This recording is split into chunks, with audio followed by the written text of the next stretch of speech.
Rhode Island. Mr. President, I am here on the floor for my 202nd Time to Wake Up speech. I'd like to begin by thanking this body for the passage of the Oceans and Coastal Security Fund as part of the measure that Republicans and Democrats agreed to before the recent recess. The presiding officer obviously represents an extremely coastal state. I represent Rhode Island, a very coastal state, and this new program will provide resources for the communities along our shores to be able to deal with the threats that they're seeing from sea level rise, fisheries moving about, worsening offshore storms, tides that now come ashore on bright sunny days, and the various hazards that they must undertake so that they're not left alone trying to address them. I often use these speeches to explore why it is that we get nothing done in Congress on climate. I point out that the major reason is the insidious fossil fuel-funded web of climate change denial, with a parallel lobbying and electioneering effort. I point out that this network is funded by the fossil fuel industry in a deliberate and systematic effort to misdirect public discussion and to distort public understanding of climate change and climate science. I point out that it's actually working.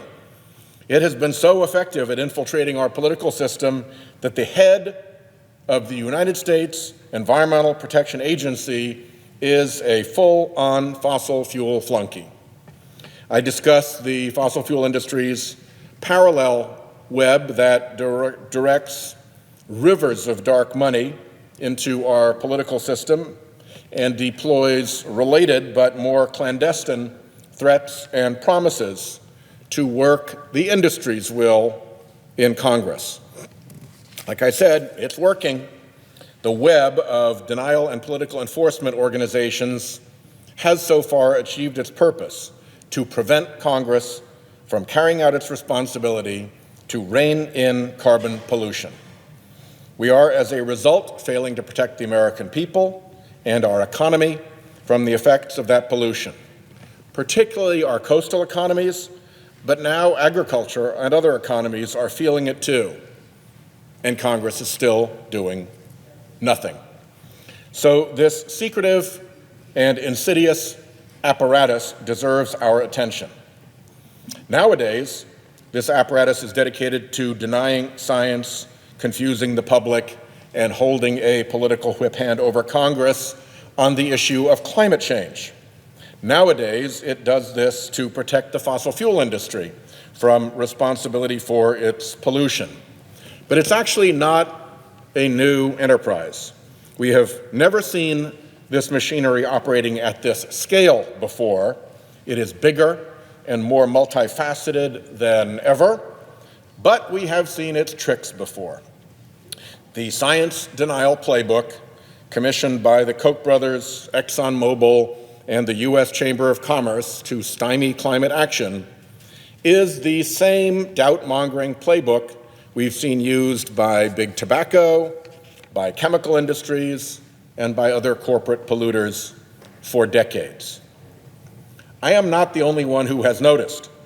A lot of work has examined this denial apparatus, how it is funded, how it hides its funding, how it communicates, and how it propagates the denial message. This is valuable work because the better America understands the mechanisms of this deceitful operation, the better America can inoculate itself against that deceit. So I have brought some of this work with me to the Senate floor today. It's kind of a beginner's bibliography of this apparatus. I'll start with a book called Deceit and Denial, on the cover described by Bill Moyers as the best detective story I've read in years, written by Gerald Markowitz and David Rosner, who have been tracking the efforts of industry to hide scientific facts about pollution for a long time. As they point out in their introduction, and I quote it here, Some industries have reassured the public that their products are benign by controlling research and manipulating science. Throughout much of the 20th century, most scientific studies of the health effects of toxic substances have been done by researchers in the employ of industry or in universities with financial ties to members of that industry. At times, their results were subject to review by industry. If the results indicated a problem, the information was suppressed. This goes way back into the annals of denial. My next book is Poison Tea. It's a book written by Jeff Nesbitt, and it goes back into the tobacco documents that were protected in the tobacco settlement. The attorneys general demanded that the documents of the tobacco companies be set aside as a permanent reference. And Jeff Nesbitt was present at some of the efforts to create the tobacco industry version of climate denial. He saw it happening up close.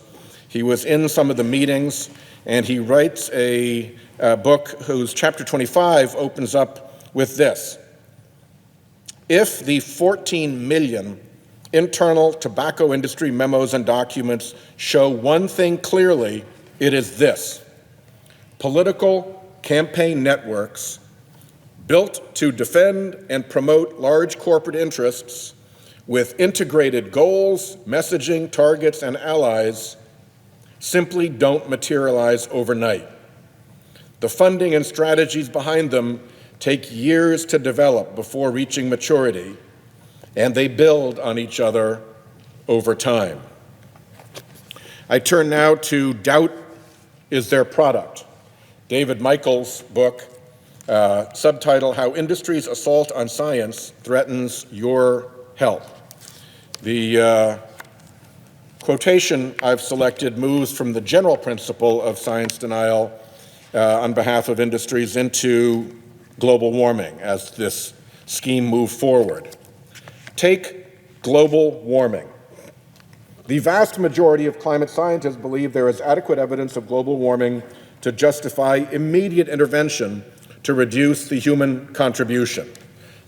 Now, this was written, just to be clear, in 2008, a decade ago.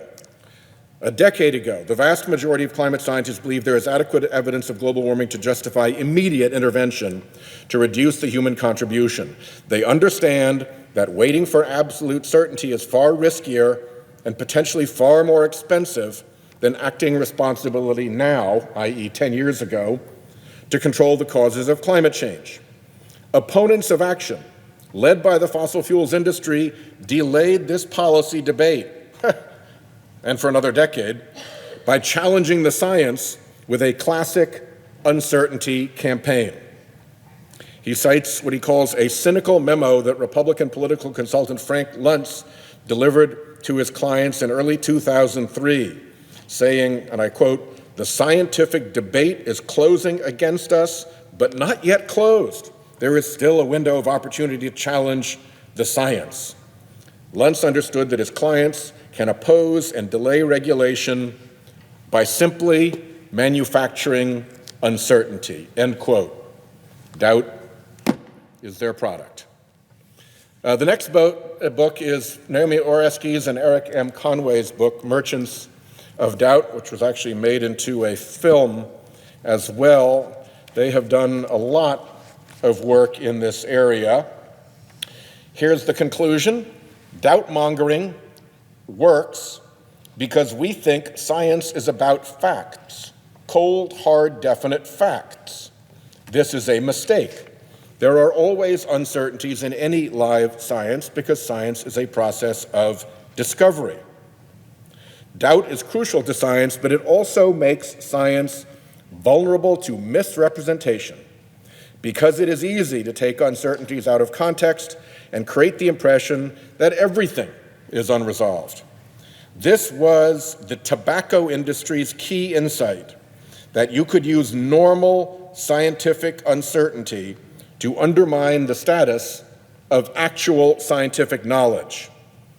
Doubt is our product, ran the infamous memo written by one tobacco industry executive in 1969. Doubt is our product goes on to describe how that exact same technique and many of the same individuals and organizations carried that over from tobacco smoke to global warming.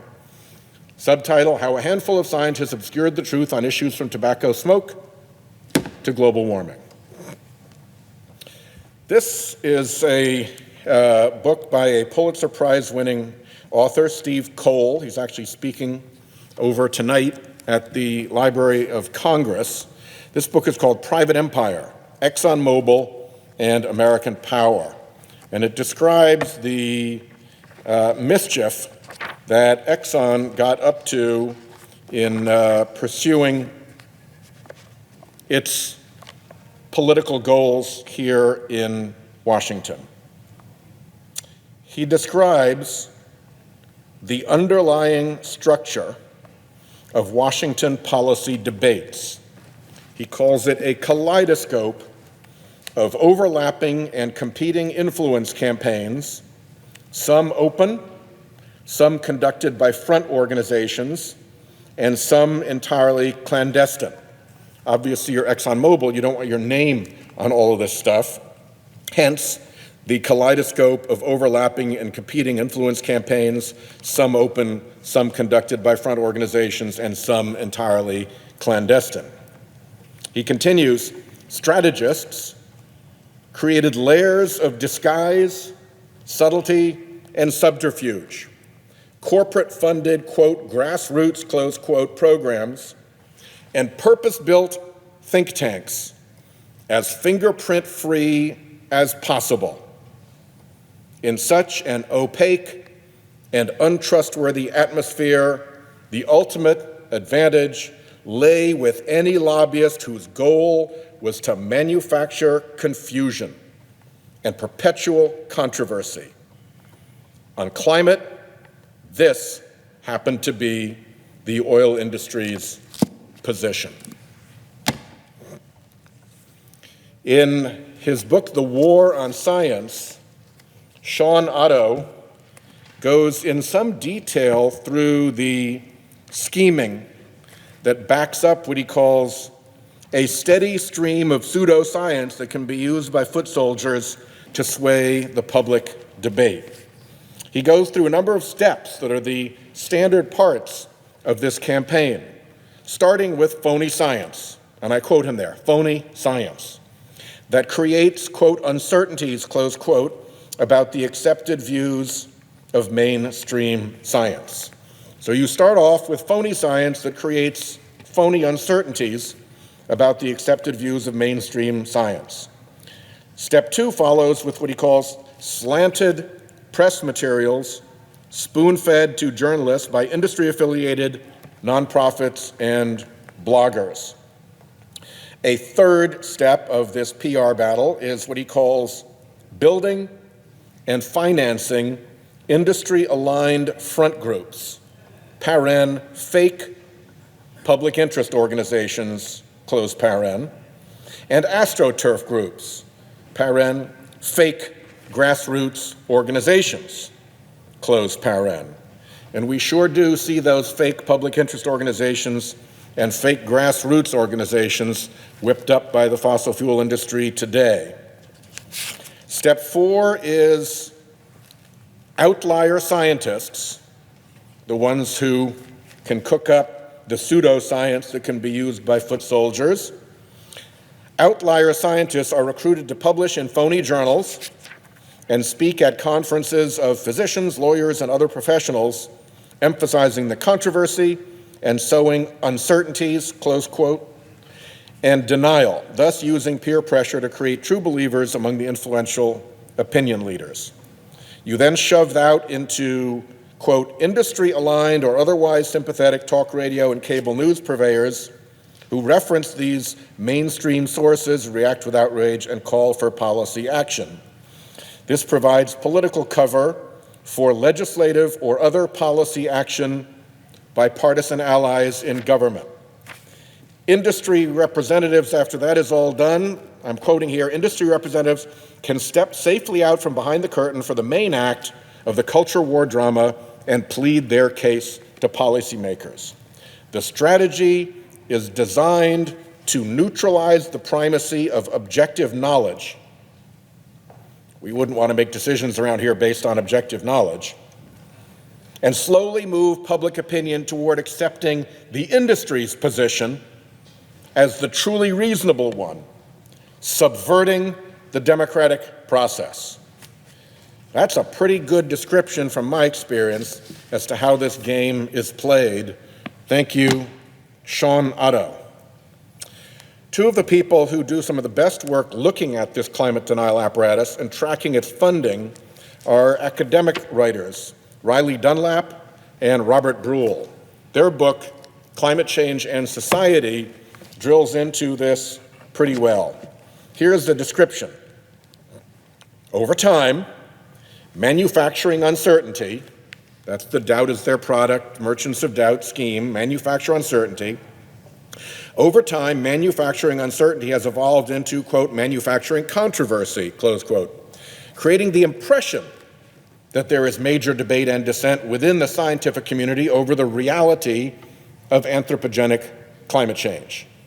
To accomplish this, corporations, and especially conservative think tanks, have supported a small number of contrarian scientists, many with no formal training in climate science, and other self-styled, quote, experts, close quote, paren often social scientists affiliated with conservative think tanks, close paren, to produce non-peer-reviewed reports and books, publish in a handful of marginal journals, hold, quote, scientific, close quote, conferences, compile dubious lists of supposed scientists who question climate change, and in general mimic the workings of conventional science, fashioning a parallel scientific universe, that's in quotes, a parallel scientific universe that serves to generate confusion among the public and policymakers. Thank you, Riley Dunlap and Robert Drool, for your years of research. Recently, Jane Mayer's book, Dark Money, has gotten a lot of attention. It focuses on the extent to which the Koch brothers specifically used the caverns for subterranean dark money to mess around in our politics. Following up on the use of conservative think tanks, we have an early, what I guess you'd call it a strategizer of this effort, quoted as saying, "It would be necessary to use ambiguous and misleading names, obscure the true agenda, and conceal the means of control." That's the background. And this whole development of the think tank is described here this way. In the 1970s, with funding from a handful of hugely wealthy donors, as well as some major corporate support, a whole new form of, quote, think tank, close quote, emerged that was more engaged in selling predetermined ideology to politicians and the public than undertaking scholarly research, engaged in selling predetermined ideology to politicians and the public. To use her phrase, it was, and I quote her here, the think tank as disguised political weapon. That is part of what we are up against. Democracy in Chains, a book by Nancy McLean, looks back at some of the early history through which the Koch brothers and others funded this operation. It points out that the Koch team's, I'm reading here, the Koch team's most important stealth move, and the one that proved most critical to success, was to wrest, W-R-E-S-T, wrest control over the machinery of the Republican Party. Beginning in the late 1990s, and with sharply escalating determination after 2008. What made them want to do this? I will read. The Koch cadre identified the public's embrace of environmentalism as a problem early on. They then pulled together a circle of less-known, Koch-funded libertarian think tanks driving what two science scholars describe as systematic environmental misinformation campaigns. They spread junk pseudoscience to make the public believe that there is still doubt about the peril of climate change, a tactic, tying back to the beginning, a tactic they learned from the tobacco companies that for years sowed doubt about science to keep the public from connecting smoking and illness. The Koch team, by then, could count on its Club for Growth to fund primary challenges to ensure that the party line on environmentalism would be maintained by Republican members of Congress. We're looking at a party, the economist and columnist Paul Krugman rightly points out, quote, that has turned its back on science at a time when doing so puts the very future of civilization at risk. Backing up that chokehold on federal action is what one reporter called a, quote, secretive alliance, close quote, between red state attorneys general and fossil fuel corporations. Again, we link back to my early remarks. One of the red state attorneys general who linked up with the fossil fuel corporation is none other than our EPA Administrator, Scott Pruitt. She concludes it this way. To put all this another way, if the Koch network funded academics and institutions were not in the conversation, the public would have little doubt that the evidence of science is overwhelming and government action to prevent further global warming is urgent. And I'll close with a return to Jane Mayer, whose research on this whole dark money problem that bedevils our democracy has been nothing less than heroic in my view. She wrote recently, if there was any lingering doubt that a tiny clique of fossil fuel barons has captured America's energy and environmental policies, it was dispelled when the Trump administration withdrew from the Paris Climate Accord. A majority of Americans in literally every state wanted to remain within the agreement, and the heads of many of the country's most successful and iconic Fortune 100 companies, from Disney to General Electric, did too. Yet, a tiny, and until recently almost faceless, minority somehow prevailed. How this happened is no longer a secret. The answer, she says, is, quote, a story of big political money. It is perhaps the most astounding example of influence buying in modern American political history. And it's focused now on denying climate change, because climate change is, and I quote her again here, a direct challenge to the most powerful industry that has ever existed on the face of the earth, period. There's no depth to which they're unwilling to sink to challenge anything threatening their interests. So that's a pretty good description by a lot of very well-regarded, in some cases, Pulitzer Prize-winning and award-winning writers and researchers about where we are. And the result of all that is the gridlock that these interests have bought and paid for in Congress on this critical issue.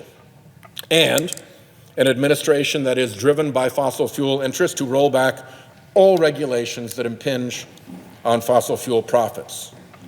Using that screen these authors have talked about and that I have talked about of think tanks and foundations and public relations firms and trade associations, and of course those rivers of dark money flowing through subterranean political caverns, this industry, the fossil fuel industry, has taken control of and disabled our American political system. That is a very inconvenient truth for those in our political system, but its inconvenience takes away nothing from its truth. Thanks to these authors and researchers and many others like them, the truth of what has happened is plain.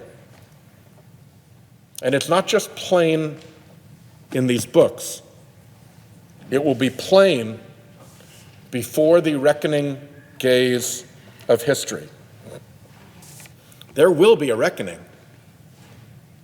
History always looks back, ultimately. And you look at these books, and you look at others, and you look at the record of what has taken place, you look at the reporting, there is no doubt that this is the biggest influence-buying operation of all time.